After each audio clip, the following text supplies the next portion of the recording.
The KRGS Doors Show, proudly brought to you by KRGS Doors. For all your shopfront roller shutters, roller grills, folding closures and bifold doors, visit www.krgsdoors.com.au. Welcome to the KRGS Doors podcast. I'm your host, Drew Blackman. The aim of our podcast is to talk to cool people with cool stories, whether it be our suppliers, customers, staff, other business owners, or people from different walks of life, and get to know them a bit better. If you're interested in coming on, drop us a line or email, or connect with us via Facebook, and we can have a chat to see what we can do. Today, on the 20th episode of the KRGS Doors podcast, I'm joined by KRGS Doors Managing Director Clayton Blackman and TV star, Lifeguard, best-selling author and fireman Trent Maxwell. Everyone knows Maxie, the good-looking bloke from Bondi Rescue. He was the youngest ever lifeguard at Bondi, to now working in the fire and rescue team, along with writing 3 best-selling books and having his own educational workshops around the world. Please welcome to the podcast, Mr. Trent Maxwell. If this doesn't turn you on, folks, you haven't got a switch. Thanks very much for joining us on the podcast today, Maxie. What is the Trent Maxwell story? Well, it's a long one. Basically, in a nutshell, been a professional lifeguard at one of the busiest beaches for the last 15 years. I was the youngest lifeguard to ever be given a lifeguard job. 15, 16 left school, and I've been a full-time firey for Fire and Rescue New South Wales for the last 5 years. And adding on to that, I have my own company called Live, Learn, Survive, where I teach water safety and fire safety all around Australia and around the around the world. And written 3 books, 3 fictional children water safety books for 8 to 12-year-olds, loosely based on my upbringing in my childhood, and I'm literally just finishing writing book 4. So pretty busy, but that's in a nutshell of what I am or who I am. But yeah, there's a long road to where I got to. It doesn't happen overnight. As you guys know, business owners and stuff, you just got to keep chipping away, and different paths you may take and lead you down different avenues. And well done, mate, on being an author. Hey, when you were 15, 16, mate, did you and you become a lifeguard? What did you have ambitions then to become a firey? Yeah, so ever since I was 2 years old, I always wanted to be a firefighter.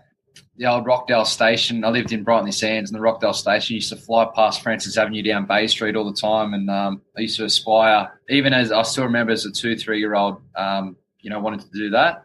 My uncle was a station officer at Miranda, and he used to give me his old fire gear, so I used to run around as a kid in his old fire gear.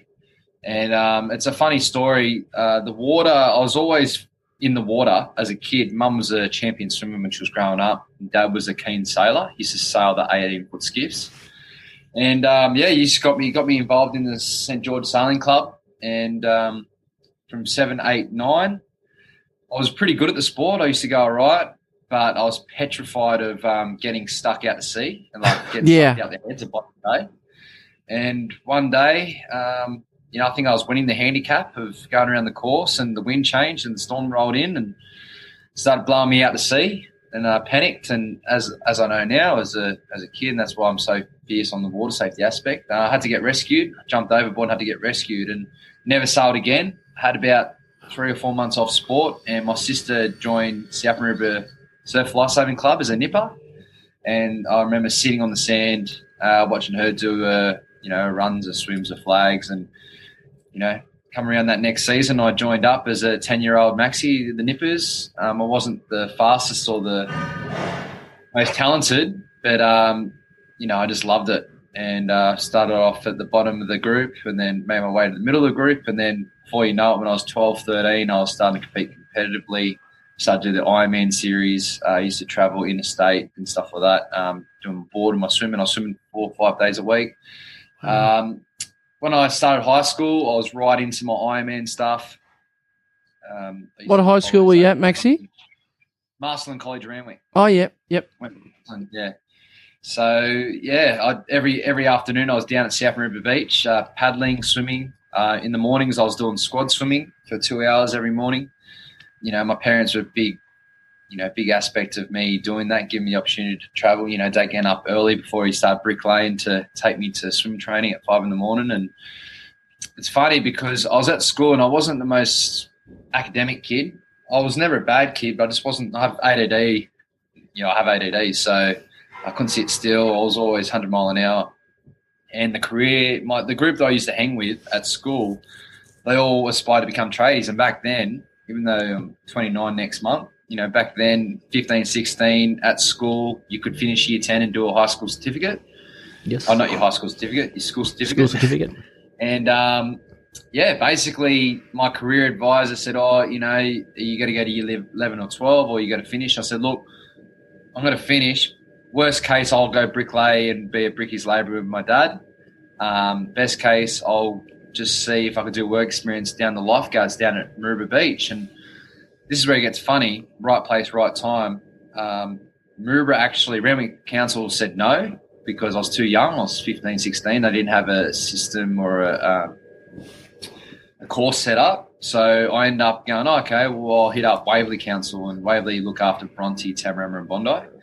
And I still remember emailing Hoppo, or Bruce at that time, Bruce Hopkins, and said, can I come down for a week of work experience in March? And, he got back to me and said, no worries. We've done this before. Come down. Spent a week down there. A week turned into every Monday for the rest of the year. Lived and breathed it. Loved it. I just wanted to be there. Even though I was 15, 16, probably not fully developed mentally and still a bit immature. I had the skills, swimming, board paddling, first aid skills down pat. It was just probably my maturity. When I finished school, also just as I was finishing school, Hoppo gave me a call and said, mate, would you like to be a trainee lifeguard? You're full-time down here, but one day a week you go to TAFE to do your Cert 2, Cert 3 in sport. Said, no worries. Did that. So I did that from 16, 17, 18. The beauty of it is, right, and this is where it gets funny, how things just work out.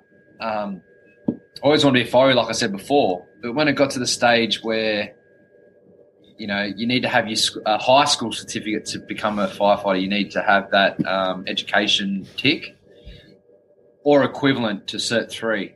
So if I just left the school and just did the lifeguarding but I didn't do any extra study on the side, I wouldn't have been a look in for the fireys. So as soon as I turned 18, I applied for the fireys, got knocked back 18, 19, 20, 21, 22, 23. I got in when I was 24. So I tried for 6 years straight. Got in my 6th go. So when I was 24.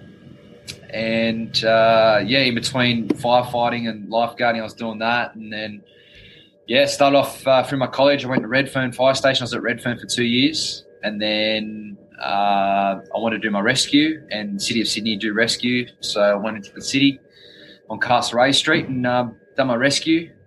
I'm still a fire in there now, 2.5 years in. So January will be 5 years. So, we're still a couple of months off 5 years. But, make my way through the ranks there. And on the side, I do live, learn, survive.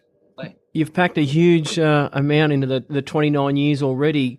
Growing up at Brighton Les Sands, I'm sure you were surfing the massive waves down there at 10, 12 centimetres of waves down there at Brighton Les Sands Beach. Janet held Tarrant Point, mate. There was a nice little wave rolling in there. Yeah. Nah, it's a pretty flat bay, as you know, and it's funny that, look now, I'm one of the 30 lifeguards that patrol Bondi, and it's the busiest beach in Australia at least, and it's one of the busiest beaches in the world for its size. So we get up to 2,500 rescues a year.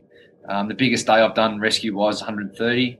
Wow. We get all sorts of incidents, from suicides to car accidents to bag thieves. If you've ever watched Bondi Rescue, there's all that stuff that you see there happens all year round. We work all year round. We don't just work for those 3 months of summer. Hence, after this chat, I've just come off fire shift and talking to you guys, and then I'm going to go down to Bronte to do lunches. So it's all systems go. Yeah, that's good, mate. You spoke there earlier about sailing with St George Sailing Club. That's it's now been knocked over, and there's a redevelopment. So there's two. There's Georges River. Oh, you're at Georges River. Okay. Yeah. I was at Georges River. Yeah. So it's when I was saying that if it's good that you're onto it, but when I was growing up, there was 2 sailing clubs. Yeah. One was a bit further around and near the Captain Cook Bridge. We used to knock about that area too. Yeah. Mate, it's good that it's a good sign there, Maxie, when you say you got knocked back year after year in the Fireys for 6 years, but then, mate, you must have had that determination that you wanted to do it and wanted to be that goal, to be knocked back so many times and then still go on to achieve a goal. Yeah, no, well, being persistent, it was something that I really wanted to do. And, I got the dream job of becoming a lifeguard, the youngest lifeguard. I got the dream of working on the beach and working at the busiest beach. But I feel like, with all the extra stuff at Bondi Rescue too, we're well known all around the world. We're on Netflix in America. We're always getting people hitting us up to do some cool, exciting things around the world. So, being in the public eye in that sense, being a lifeguard, me not becoming a fiery, something in me I would have been disappointed. So it's funny how, I don't know what you boys' situation like, but, I feel like, you just want to get out and experience as much as you can. And if I didn't become a firefighter, I would have been kicking myself. So why not do the 3 jobs, like lifeguarding, firefighting, and the live, learn, survive teaching? I could have the best of 3 worlds, and I am busy, but I make it work. Yeah, that's Sometimes good, mate. People get complacent and, where they are, and they go, okay, yeah, no worries, I'll just hang in here. But their hopes and dreams are in other places, and they just can't be bothered, or they lose that keenness. And I was very fortunate. Maybe it's my ADD, or maybe it's just me as a person, but I never lost that keenness. I always wanted to rip in and achieve goals and keep moving forward. I must say, mate, with Bondi Rescue at my household, whenever it's on telly, it always gets a run because my middle daughter, Chloe, she absolutely loves you. So whenever it's on, Bondi Rescue always gets a run on telly at our place. Yeah, it's been going for 16 years. I can't believe it. Just on that, mate, so you would have been just sort of starting in the lifeguards there when it sort of really first come out. What was that like as a 16-year-old, sort of being on telly every week and probably one of the most popular shows in Australia at the time? And as you said, now it's America and everywhere else. Yeah, so it's interesting you say, like, I think I was pretty lucky to have friends and family around me to keep me pretty grounded, being on television. And back then, there was no Netflix or Stan or stuff like that. So, at 7 o'clock on a Tuesday or a Wednesday, whatever night it was, people were watching it. And I just remember, you did get a bit of attention, but I always had that drive of wanting to be a good lifeguard and wanting to be a good firefighter, or eventually become a firefighter.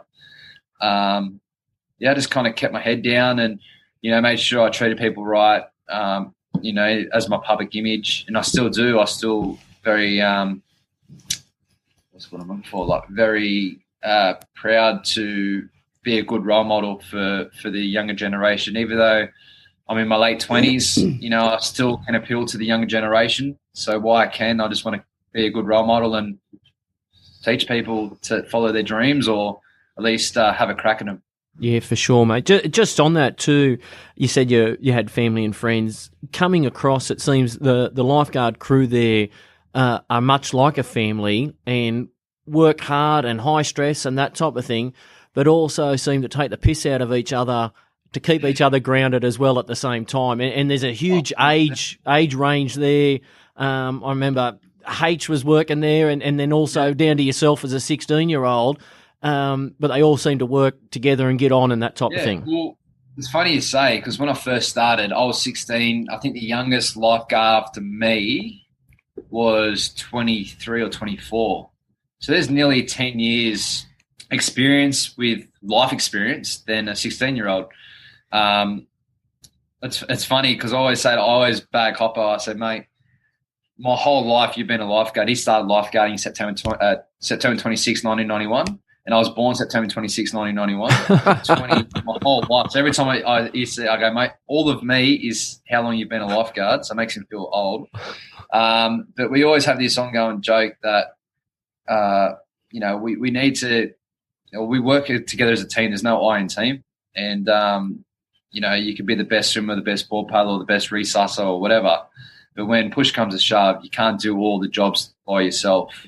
And, we work really well together. And anyone that gets out of line, we, in a cheeky, fun Aussie larrikin way, we put everyone back into line. And I was very fortunate at a young age to learn those rules and those regulations. And I take what I've learned to the fireys, and vice versa. What I take from the fireys, I take it to the beach as well.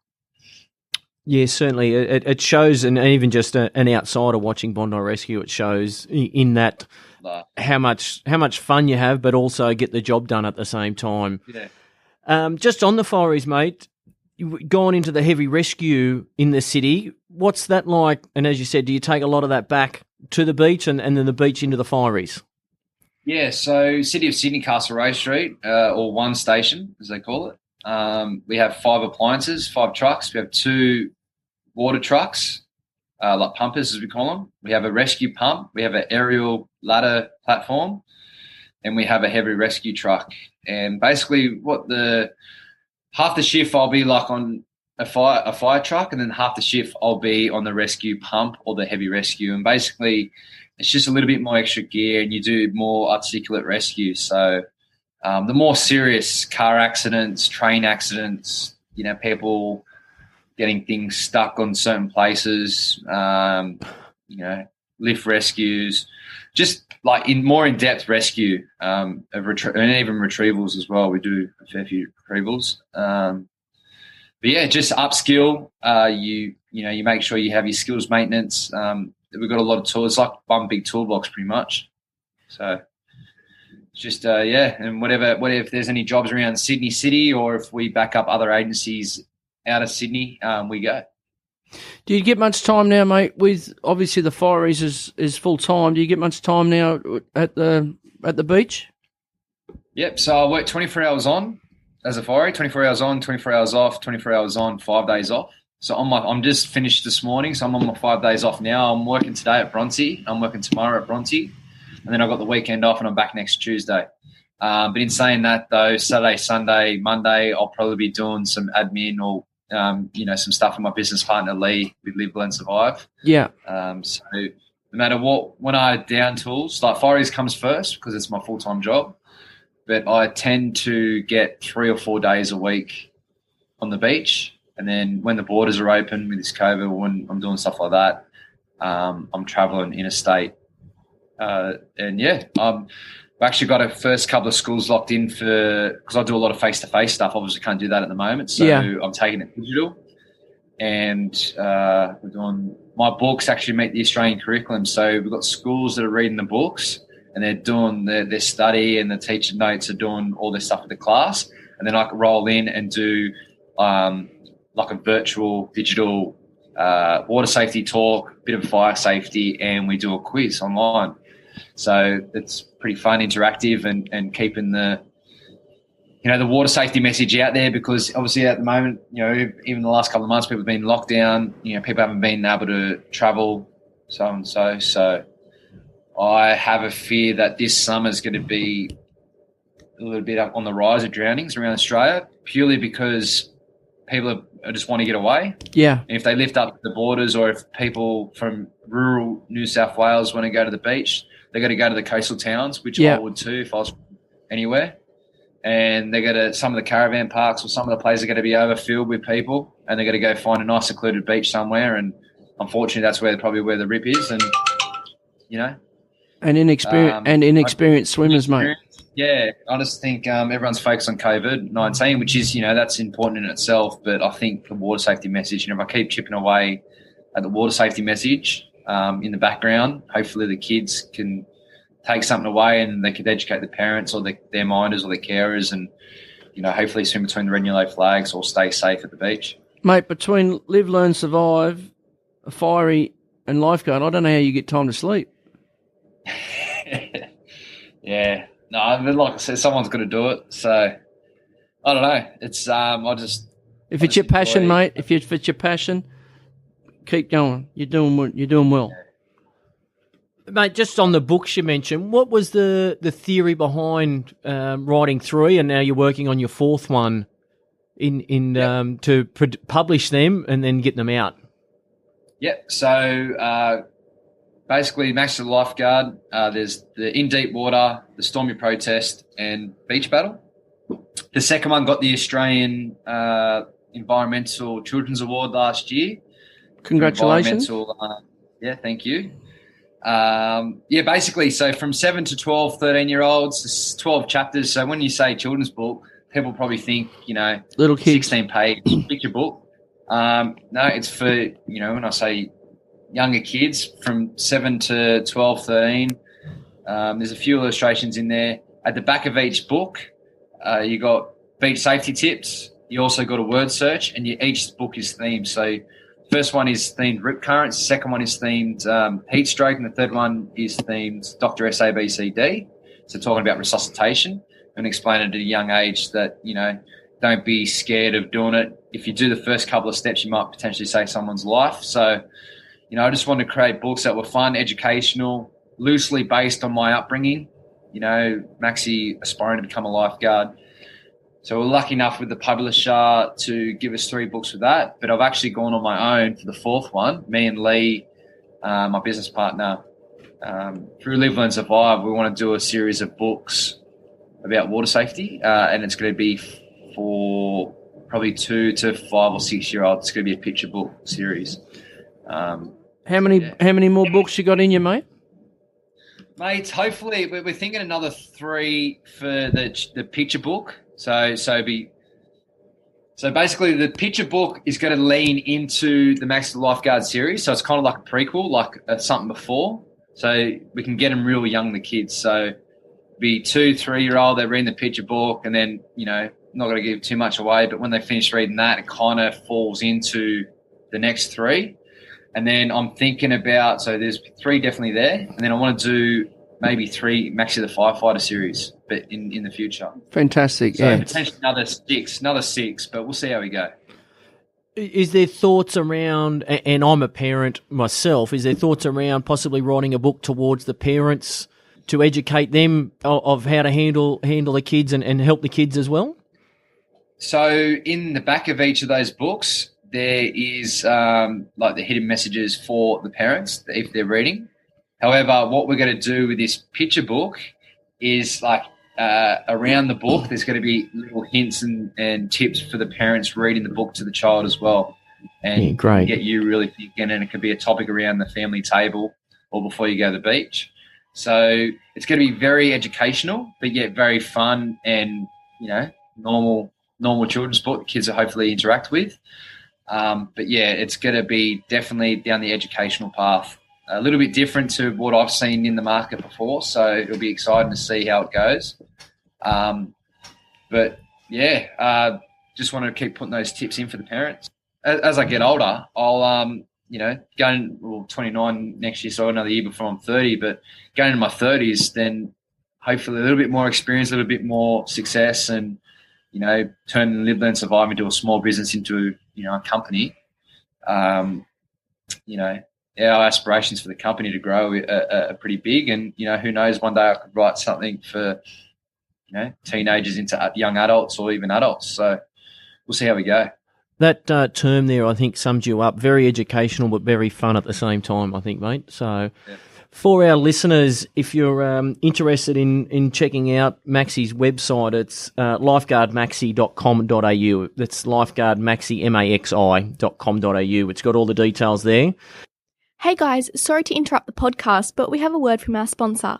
The KRGS Doors Series 2 aluminium roller shutter is perfect for all applications, spanning up to 6 metres wide by 4 metres high in one piece, or with a removable mullion for larger openings. The 75mm interlocking aluminium slat can be solid, perforated or slotted to provide ventilation or vision if required. The Series 2 aluminium roller shutter can be powder coated in standard Dulux range to suit your decor, to either stand out to make a statement or blend in if required. For more information, visit www.krgsdoors.com.au or call 1800 897 822. Now back to the podcast. Now, with your Live, Learn, Survive, you go to schools and conduct workshops. Was that, again, that you want to give back and educate as well? Yeah, so as I was getting older, I remember being that kid in the back of the classroom that used to be infatuated with fire trucks and firefighters coming to school to do the fire safety talk, or, doing the water safety talk with the local surf club coming past. So I knew how much it can mean to kids. So me and Lee decided to create Live, Learn, Survive. And since then, we spoke to over 10,000 kids face to face. This year, we're aiming to speak to 20,000 kids, but it's been a bit dampened with COVID. However, over 50 plus schools, not just around Australia, but around the world. We've been to the UK 4 times. We've taught in school over in the UK. I was supposed to be in the UK now, actually. It all got dampened because of COVID, but we've postponed our trip to late next year. But yeah, basically, Live, Learn, Survive. We go out, we educate, we teach, we make it fun. We're easy to work with. If you do have any, if you have any teachers or people that work in schools that want something a little bit different, yeah. And educational. The beauty of it is before or after me doing the talk, I'll probably be at the Fireys or the Lifeguard. So experiences and things that I see and stories that I hear, I can bring to the classroom. I'm not someone that's, throwing the towel in for the Fireys and Lifeguards and I just focus on that. Not that it's a bad thing because I'll still have the education mind there, but I think being current in both jobs, I could be very current with, changes in first aid, what sort of rescues we've done. What are people, what's the trend at the moment? I could tell you straight away that Bronte, 3 years ago, Bronte Beach wasn't open during winter. Bronte's open now during winter all year round. Tamarama this season, is open all year round. So you've got people coming to the beach during winter now that are going swimming, going surfing, doing their beach stuff, and there are a lot of people out and about. Not like a couple of years ago where hardly anyone used to go to the beach. Yeah. We're doing lots of rescues in the middle of winter. The water's 16.5 degrees, air temp outside's 11. You got people jumping in, getting fucking ripped. So, we're always on. We're always ready to rock and roll. Do you think, Maxie? Do you think COVID's part of the reason why there's more people out at the beach too? Definitely, 100%. Just want to get out. I think people are realising too is people are getting more healthier and more. Yes. People want to get out and about. Yeah. And they realise the gym's closed with COVID. They're like, oh, we can go to the beach and do a run or go for a swim. Yeah. So people are doing that. But the other thing I'm worried about is, the education. A lot of the times you only see the education on the TV or the newsletters or the newspapers in November, December, January. Yeah. You don't not see all year round. all the drowning prevention all year round. So, we are surrounded by water on the coast, and my mission is to, it doesn't matter where it is. I want to work with the Indigenous kids up north eventually because a lot of the inland drownings are very hot. A lot of people drown inland, and a lot of people don't realise it's not just about the beaches; it's about the rivers and the lakes and the pools. So, we've got a lot of work to do, but we're making enough noise. People are starting to notice us and recognise what we're doing. So, it's like anything with business. You can't just expect it overnight. You've got to keep chipping away. Absolutely, mate. Hopefully, good people around you that want to support you and give you the opportunity to grow. Absolutely, Maxie. What's the future, mate? To stay in the Fireys for a certain period of time and then look at Hoppo's role or something like that, mate? What's the thought there? Yeah, so I love being a Fiery, so I'll be definitely there. It's a job for life. I'll be there for a long time. Lifeguarding, I reckon I've got at least another 10 years in me, or even longer. I can't see myself giving that up anytime soon. I just love being on the beach. It's like my place of, sanctuary. I just love it. And then with the Live, Learn, Survive stuff, obviously that might get a bit busier, but, we've got a lot of cool things and good goals, things coming up. So, good. I think business as usual for the, unforeseeable future. I got married in February just before COVID hit this year. So my wife's very supportive of everything that I do. Yes, kids are on the horizon eventually. So I think they'll throw a spanner in the works with juggling things, but, hopefully I can manage and keep moving forward. Yeah. I was going to say, is there any little Maxies in the future? Yeah, we'll see what happens, mate. Like, I've got you on socials now. You probably see absolutely bits and pieces. We'll see what happens. Mate, just back to Live, Learn, Survive. Lee, your business partner, was he your mate, or how did that relationship start, and what's his involvement there? Yeah, so Lee's a she. Oh, sorry, apologies. No, that's all right. It's she's a it's mate. funny because she's just a little bit older. If she's going to watch this or listen to this podcast, but she's just a little bit older than me, just a little bit. But basically, Lee's from the UK, and she moved to Australia 15, 20 years ago. And she moved to Queensland, and she had a swimwear company. And, over time, she did really well with that. She had, with the Bondi Rescue, because I met her in 2013, when Bondi Rescue was rife and, had a few agents and managers looking after me and a few of the guys, Lee brought out a swimwear range, Sunrise at Bondi, and she still got it. We still got it. And me and Lee got on a house on fire, and we started doing some stuff with the swimwear. 2014, 2015, we started taking kids from the local area up in Queensland swimming, and we realised what we were doing, like Sunrise at Bondi, the swimwear. It was obviously a product, and it was something out there that that we put a lot of work into, but we realised that education, taking kids and showing them how to to know water safety and be good in the water, we decided to create Live, Learn, Survive, and Live, Learn, Survive started from that. So we've been working together since 2013, but Live, Learn, Survive, our actual company, has been going for 2 years and 2 years strong. And she's my biggest supporter, even though I've got family and my wife, but she helps me with pretty much everything, other decisions, and she does a good job keeping me in line as well, and we work really well together, which is kind of, it's funny, like you said, like before, like, oh, it's your mate or someone you went to school with and stuff, but yeah, no, so she's a little bit older, completely different dynamic of what you're probably used to of business partners, but I think that's the beauty of it, mate. Well, every woman is a good man, so I think we run with that, and we kind of, we just work together, and we understand how to work, and we never have any issues, and good partnership. That's good, mate. Good partnership, great partnership, mate. What's the biggest challenges you face both in your careers as a lifeguard and now a firey? Obviously, you see some pretty traumatic stuff.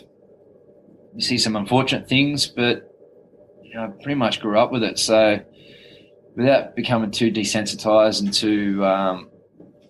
too resilient from it, it does sometimes, bother the odd job. But I'm very onto how I'm feeling mentally. So if I'm feeling a bit down or a bit, need to get a bit something out of my system, I just go for a good run. I love running. I run a fair bit. I go for a surf. Do a lifeguard shift. I just, look at the horizon and, zone out and just, obviously do my job as a lifeguard, but, just being around the elements of the beach, that chills you out as well. But yeah, it's second nature to me dealing with all that traumatic stuff. So I just know that every time I get a call and it's a fire or a car accident or something that's pretty serious, I'll always give 110%. Now, away from work, and I'm sure you don't have too much time, but how do you relax? How do I relax? So basically, I go surfing. I love to surf. I go for nice big runs, listen to, my 70s, 80s Aussie rock music. Love the Aussie rock. And obviously good friends around me. I like to go to the odd pub and have a beer with mates, and don't we all? Yeah, exactly, mate. That's the whole point of it. It's the beauty of it. So sometimes when you do the big jobs, lifeguards and firers, we do catch up after shift. It's a bit harder with the 24s in the morning with the fireys, but we can catch up for lunch that day, and we can talk about it or debrief and get things off your chest. So. Not a good look, mate, walking into the pub at 6:30 in the morning for a schooner. Unless you have a high vis on. Exactly. You're right then, eh? You have a high vis on, no one's going to question you, mate. Exactly. This bloke's got an issue getting on the schooners at 6:30 in the morning. He's ripped in all night. He deserves a beer. But if you walk in with a collared shirt at 6:30, 7 o'clock in the morning, they're going to I want to give you a shovel and a hard hat. Exactly. out there and so yeah.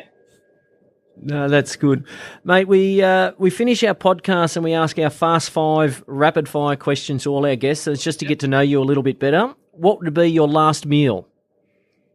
My last meal was eggs on toast. Geez, that's pretty basic, mate. Yeah, eggs on toast with a bit of avo and chili flakes. Yeah. Nice. What's your drink of choice? I do love my coffee. I was keeping it PG. I do like the odd. I don't drink a lot, but you know, a nice cold lager on a hot summer's day doesn't go astray. But yeah, coffee. Most days I drink coffee. How do you have your coffee, mate? I used to have a strong latte, but now I've turned to a long black kind of guy. I got the Beretti thing where you put on the stove and it kind of the water boils up through the coffee. And Oh, Maxie, you've gone all eastern suburbs on us now. I know, mate. No. Hey, no decaf, strong soy. Chai latte. Shot. Yeah. Latte.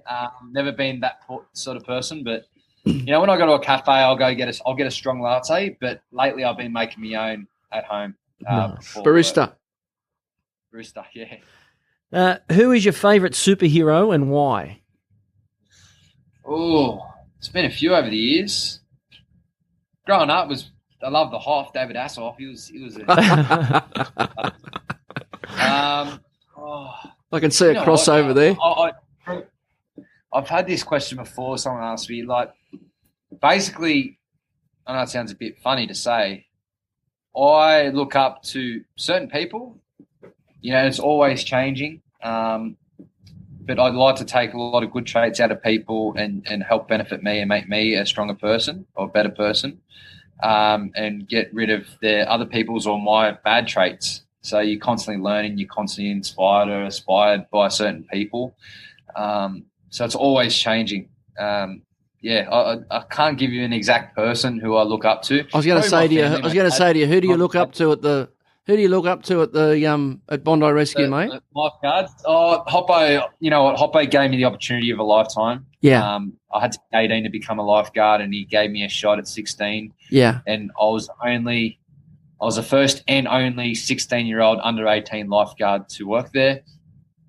16 years on, I still was the youngest. Yeah. I don't think they'll ever get someone at 16. Record won't be broken, mate. So I'm very, very, very, very fortunate, very lucky. Right place, right time. Follow your dreams, having a crack. You know, taking a stab in the dark. Literally, Hoppo gave me an opportunity of a lifetime. Kerbox is a close second. He's taken me under his wing over the years. He's retired now, Kerbox, but he's one of a kind. He's genuine, generous, nicest guys you ever meet. And yeah, he obviously helped shape me and become a better person. Yeah, it looks like you got a good relationship with Box there, mate. Yeah, Boxy's a good guy. He's done a lot for me over the years. So, yeah. Mate, what is your favourite sport to watch? Favourite sport to watch is rugby league, mate. I love rugby league. And you're a Roosters fan? No. No? Hate the Roosters. Who do you follow, mate? I'm a Dragon supporter. Oh, you're one of us. He's one of us. I know why we got you on the podcast now. There was something on you I liked about you, Maxie. It's been a rough couple of years, but it only feels like, honestly, it feels like yesterday, 2010, we won the grand final. 32-8. It's been 10 years since we've won the grand final. We've been in the top 8 a few times, but we've been knocked out. But do you get along to many games at all, Maxie? Yeah, I do go to the odd Oakey Jubilee game, and obviously I go to every Box takes me to every Anzac, mate. There's nothing better, is there? Oh, mate, that's the best club game. Yeah. That is. No one can beat that. No, it's the best club game. Nothing better. Nothing better, mate. The tradition. Yeah, I'm a mad Saints supporter. Good to hear. My dad's a Saints supporter, but he hates them. Who's that? So my dad. Is he? He's a Dragons tragic, but when they lose, he's off it. He hates them when they lose. We're Dragons tragic too, mate. But last thing I'll say about the Dragons, because I could talk about forever, I just love that, you know, all I want from them is just to show a bit of heart and a bit of ripping, a bit of passion, a bit of history in the club, you know. Bit of tradition, pride in the jumper. Yeah, you're wearing the red V, rip in and have a go. If you lose by 20, but you're still ripped in, we're happy. I don't care. But if you're fumbling and you don't want to be there, your body language is off, I'm off it. Who's your favourite dragon of all time, Maxie? Oh, I didn't mind Gasnier. Yeah. Gasnier. Hornby, like I'm going like early or mid 2000s. 2000s. Yeah, the Hornbys and the there's been a few over the years. Hornby and probably Gasnier. Yeah, good. Didn't mind Trent Barrett back in the day too. I lost him when he went to Cronulla, mate. Yeah, that was it. That was it. You go across the bridge, forget it. You drop off. That's it. Mate, and finally, if heaven does exist, what would God say when you arrive at the pearly gates? You look tired. Take a Have a rest. Have a breather. That's, have a rest, mate. Have a feed. Have a beer. Sit over here. Have a rest and reflect on everything you've done. How'd you fit all that work into one lifetime? yes. Well, you know, there's every downtime there could be doing something, the experience or something you could be ripping into. So that's how I am at the moment. You know, things could change, but for the moment, very strong-minded and passionate about getting the word out there. Trent, mate, thanks very much for coming on and having a chat to our podcast. It was just a funny situation where you and I bumped into each other just briefly, But I was actually coming back from Brisbane when I saw you in the elevator. Yeah, I was actually doing some school talks and some stuff up in Brisbane for Live Learn Survive. I was with Lee because Lee lives in Queensland. So. I seen you in the lineup at Brisbane Airport, and I thought, oh, is it or not? I'm not 100% sure, is it him or not? Because, like I said, Chloe's a massive fan. I thought, oh, will I say? And anyway, bugging me when we were in the lift, there was Dad, myself, and you. I thought, I got to say something here. Didn't know if it was. For sure. No, I'm glad you did. I'm glad you did and got in touch. And like I said, last week I was still away. I just think with the no reception, I'm on my computer now. It's just a lot more. No, it's good. It's good, mate. I would have been like this with the phone. And, yeah. Running around the corner of the house. I'm glad that we got the chat done. And no, it was good, mate. It's been fantastic, mate. You packed so much into such a short lifetime at the moment of 29 years, but it's been exciting to watch you grow on the television in the way of Bondi Rescue, mate. Keep up the good work with the Fireys. I'm glad you've reached your goal there and your lifetime achievement there. You wanted to be a Fiery, and it's fantastic to see you grow in that role. And, mate, good luck with what you're doing with Live, Learn, Survive. I hope it's a success for you, and keep up the good work with what you're doing at the schools. And, mate, we might down the track get you back on and have a chat after another 3 books or something, and try and promote it for you and do your best. Legend, boys. I really appreciate the time, and it's one of the better podcasts I've done. Very, very professional, and you blokes seem to be very relatable. I could knock about with you and have a laugh and have a chat. So anytime. Thanks, Max. Thanks, much mate. You should be extremely proud of what you've achieved, and it probably says a little bit about you that starting out as a lifeguard as a 16-year-old and still being there 16 years later. I know I've got a 16-year-old son, and trying to get him out of bed's a challenge, let alone get him to do a job. Mate, he struggles in the bath. Yeah, exactly right. But you should be extremely proud, mate, of what you have achieved all the way through from lifeguard to Fiery and now fighting the good fight for Live, Learn, Survive. There wouldn't be too many other 29-year-olds out there doing what you're doing, mate. So keep up the good work. Thanks, boys. Really nice words. I really appreciate it. Gives me goosebumps. Mate, it's good. You don't look for the pat on the back, but it's always good to when you put it that way. It's it's good. You want to keep repeating. And again, for those listeners, if you want more details, it's Lifeguard Maxi with an IMAXI.com.au. Thanks, mate. Boys. Cheers. Thanks, Maxie. Talk soon. Hope you have a good day and go the Red V. Yeah, mate. 100%, Go the Dragons. mate. We'll see you at Cogra. That wraps up the 20th episode and our chat with Trent Maxwell, lifeguard, fireman, author, and top bloke. For more information on Live, Learn, Survive, visit www.lifeguardmaxi.com.au. If you have missed any previous episodes of the KRGS Doors podcast, you can download them from our website, www.krgsdoors.com.au/podcasts, or on your favourite podcast player, search KRGS Doors. Don't forget to hit the subscribe button to ensure you don't miss any future episodes. This also boosts our ranking and my ego. The other thing I suggest, if you have enjoyed the podcast, visit your favourite podcast player and leave a review or a rating. On our next episode, we speak to former NRL player, now turned media personality, Joel Kane. We talk playing footy and how mistaken identity got him his first contract to how now he has his own radio show and television career. I've been your host, Drew Blackman, and you've been fantastic for tuning in today. As always, you could be anywhere in the world, but you're here with us. Thanks. Till next time. The KRGS Doors Show, proudly brought to you by KRGS Doors. For all your shopfront roller shutters, roller grills, folding closures and bifold doors, visit www.krgsdoors.com.au.